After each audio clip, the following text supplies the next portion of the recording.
18 ഒരൊറ്റ മാസം കൊണ്ട് ക്ലോസ് ചെയ്തു. റിസ്ക് എടുത്താലല്ലേ. കോവിഡ് വന്ന് വീട്ടിൽ നിന്നപ്പോഴാണ് ഒന്ന് റീതിങ്ക് ചെയ്തത്.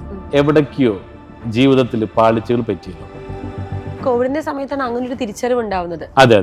തിരിച്ചറിവിന്റെ പുറത്ത് നമ്മൾ എന്തിലേക്ക് ഇൻവെസ്റ്റ് ചെയ്തു? ആമസോൺ, ഫ്ലിപ്കാർട്ട് ഇത് തോന്നുന്നു 29,000 കോടിയും കണ്ട് ഒരു ഒറ്റ ദിവസം കണ്ട് സെയിൽ നടത്തിയത്. അതെ.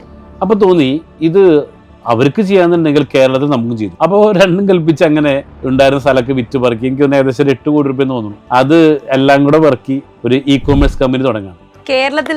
ആമസോൺ, ഫ്ലിപ്കാർട്ട്. അതിനാണ് ജസ്പേഡ് എന്ന് പേരുണ്ട്. പിന്നീടാണ് എൻ്റെ ഒരു മെന്റർ ഉണ്ട്, പുള്ളി പറയാണ് അത് പോയിക്കൊണ്ടിരിക്കുന്ന വഴി തെറ്റാണ്, എത്രയും പെട്ടെന്ന് ക്ലോസ് ചെയ്തോളാൻ പറഞ്ഞു. അങ്ങനെ അദ്ദേഹത്തിന്റെ വാക്ക് കേട്ട് ഞാൻ 18 ഒരൊറ്റ മാസം കൊണ്ട് ക്ലോസ് ചെയ്തു. റിസ്ക് എടുത്താലല്ലേ അല്ലെ, അങ്ങനെ റിസ്ക് എടുക്കാൻ തീരുമാനിക്കുകയാണ്.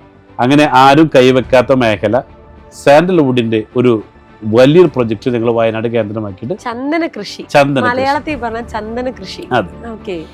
നമ്മളെപ്പോഴും വലിയ കുളത്തിലെ ചെറിയ മീനാവാൻ ശ്രമിക്കുന്നത്, ചെറിയ കുളത്തിലെ വലിയ മീനാണ്.